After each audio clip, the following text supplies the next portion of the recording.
ಮುಂಚೆ ಎಲ್ಲ ಒಂದು ಚಿಕ್ಕ ಕಾಂಟ್ರವರ್ಸಿ ಆಯ್ತು ಅಂತಂದ್ರೇನೆ, ಕಾಂಟ್ರವರ್ಸಿ ಅಂತಾನು ಬೇಡ, ನೀವ್ ರೋಡಲ್ಲಿ ಹೋಗ್ತಿದ್ರೆ ಏನೋ ಬಿದ್ದೋದ್ರಿ, ಎಷ್ಟು ಜನ ಎಲ್ಲ ತಲೆ ಕೆಡ್ಸ್ಕೊತಾ ಇರ್ಲಿಲ್ವಾ? ಅಂದ್ರೆ ಅಯ್ಯೋ ನನ್ ಬಿದ್ಬಿಟ್ಟೆ, ಯಾರು ನೋಡಿದ್ರು ಮರ್ಯಾದೆ ಹೋಯ್ತು ಅಂತ.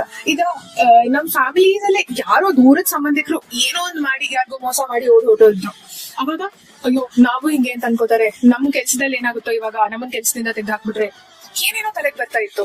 ಇವಾಗ ಎಷ್ಟು ದೊಡ್ಡ ಕಾಂಟ್ರವರ್ಸಿ ಮಾಡ್ಕೋತಾರೆ ಜನ, ಅಷ್ಟೇ ಫೇಮಸ್ ಆಗ್ತಾರೆ. ಅದ್ ಮಾಡ್ಕೊಂಡ್ ಮೇಲೆ ಇನ್ನೊಂದು ಧೈರ್ಯವಾಗಿ ಆಚೆ ತಿರ್ಗಾಡ್ತಾರೆ. ನಾನು ಅದಕ್ಕೆ ಅನ್ಕೋತಾ ಇದ್ದೆ, ನಾವು ಇವಾಗ ಅಲ್ಲಿ ಇಲ್ಲಿ ಸಾಲ ಮಾಡಿ ಅಷ್ಟೆಲ್ಲ ಓದಾಡಿ ಯಾರ್ಯಾರಿಗೆ ಈಗ ದುಡ್ಡು ಹೇಗ್ ತೀರ್ಸೋದು ಅಂತ ಗೊತ್ತಾಗ್ತಿರಲ್ಲ ಅಲ್ಲ, ಕಂಡ CCTVs ಮುಂದೆ ಹೋಗಿ ಸುಮ್ನೆ ಜಗಳ ಆಡ್ಬೇಕು. ಸುಮ್ನೆ ಅಂದ್ರೆ ಪೊಲೀಸ್ ಸ್ಟೇಷನ್ ಹೋಗೋತಾರ ಅಲ್ಲ. ಆಕ್ಚುಲಿ ಪೊಲೀಸ್ ಸ್ಟೇಷನ್ ಹೋದ್ರೆ ಒಳ್ಳೇದೇ, ಬಿಕಾಸ್ ಬಾಡಿಗೆ ಕಟ್ಟ ತಪ್ಪತ್ತೆ, ಅದೊಂದು ದುಡ್ಡು ಉಳಿಯುತ್ತೆ.